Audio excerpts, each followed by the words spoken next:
contemplating the McGregor Mayweather fight that happened this weekend, and it was a really entertaining card.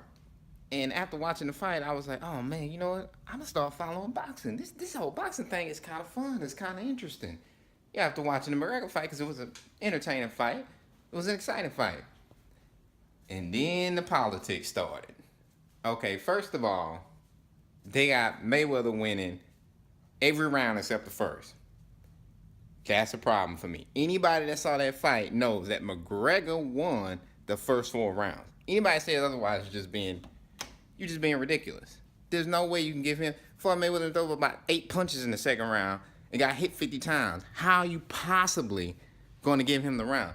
And then boxing wonders why you don't have any fans.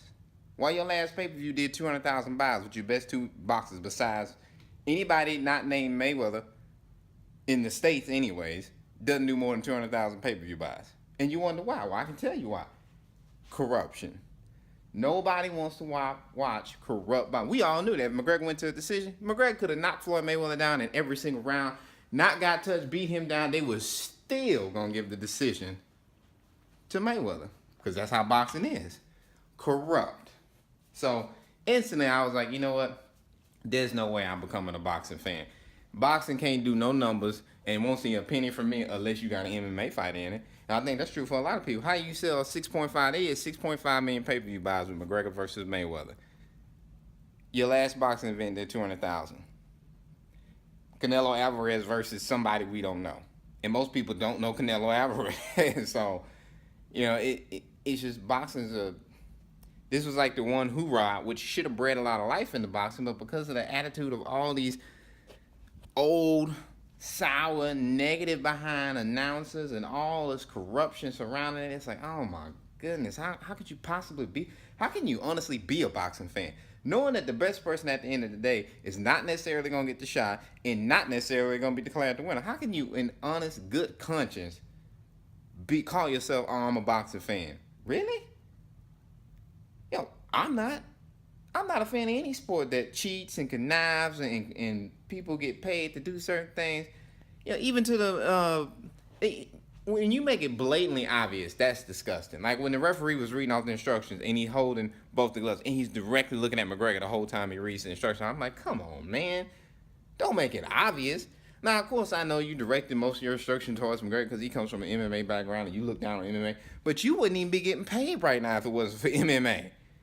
Mayweather wouldn't be getting paid right now if it wasn't for MMA. So, before you throw all that shade at mixed martial arts, maybe y'all ought to take a look at your own backyard and y'all got some cleaning up to do in boxing.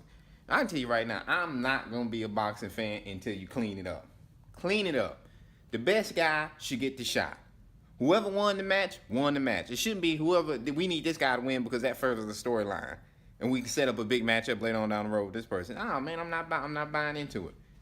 Don't feed me a narrative. Let events play out how they are. People talk about the UFC. You can talk about the UFC all you want. You can say people get favorable matchups. You can say, well, McGregor never fought a really good wrestler.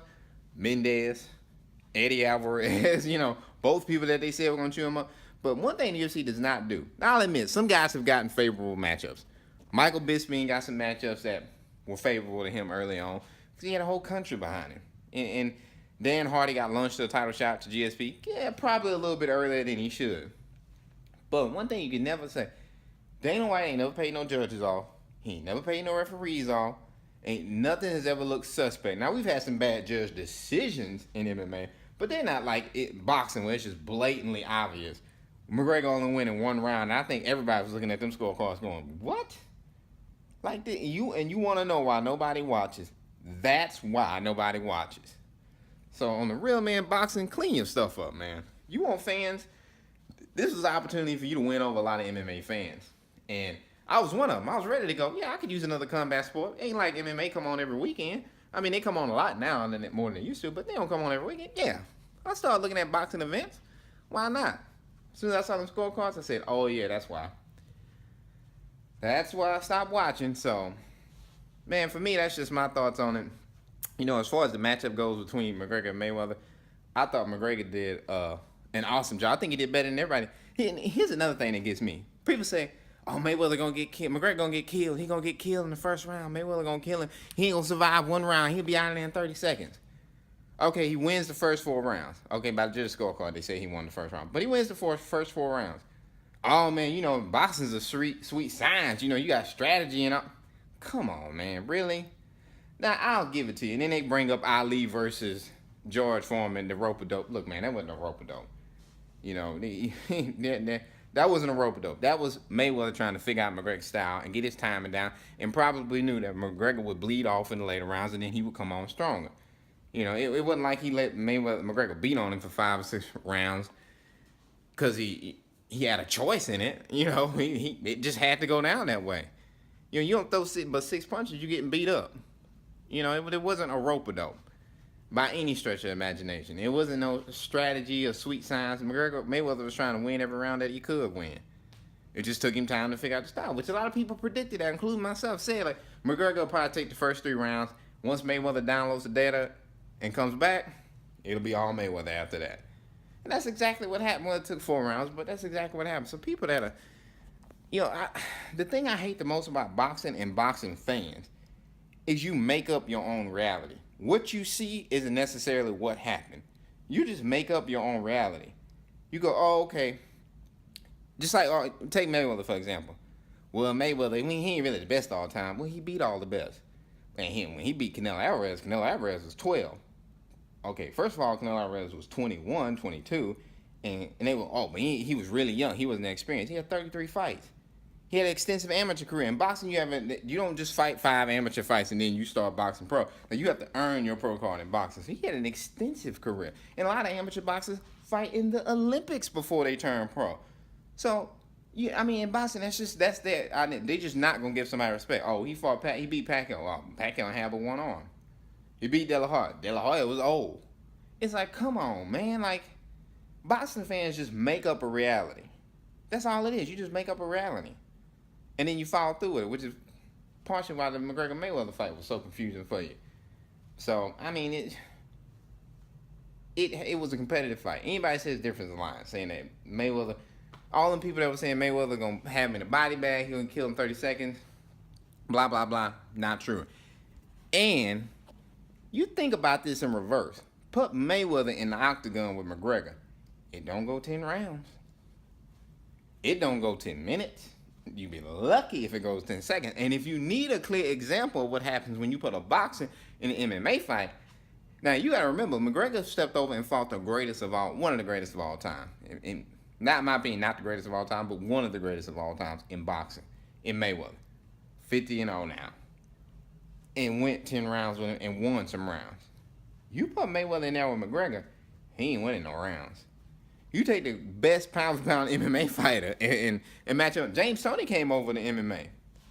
James Toney came over for Randy Couture. Randy Couture was not ranked at the time. He was not top pound-for-pound, none of that.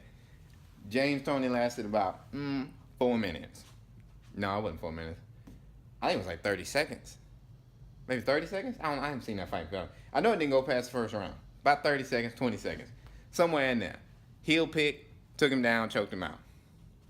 That happens to 90% of boxers that come over in the MMA.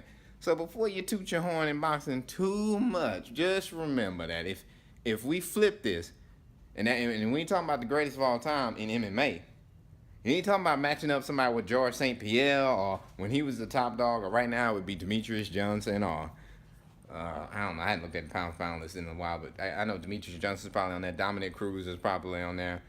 TJ Dillashaw is probably on there. Maybe some other people. Stipe Miocic might be on there. Miocic. But anyways, getting back to the point. If you take the greatest MMA fighter of all time and throw a boxer in there with him, it don't go 10 rounds. And I guarantee you they not losing a round. They ain't going to lose a minute or a second of that fight. You know, so I hope boxing gets its stuff together because it was a great event. It was a good show. You know, I enjoyed watching it, but boxing won't see another penny from me. Until you can get that corruption under control, until you can get a younger, more energetic announcers and get rid of these get rid of these negative behind old boxing announcers that are 90 years old and just sitting there just talking. Even when somebody's winning, well, he's winning the fight, but he's not winning as good as he could be winning, and he doesn't look like the Mayweather of all. It's like, oh my, please fire them. I don't know what deals or contracts you sign with them.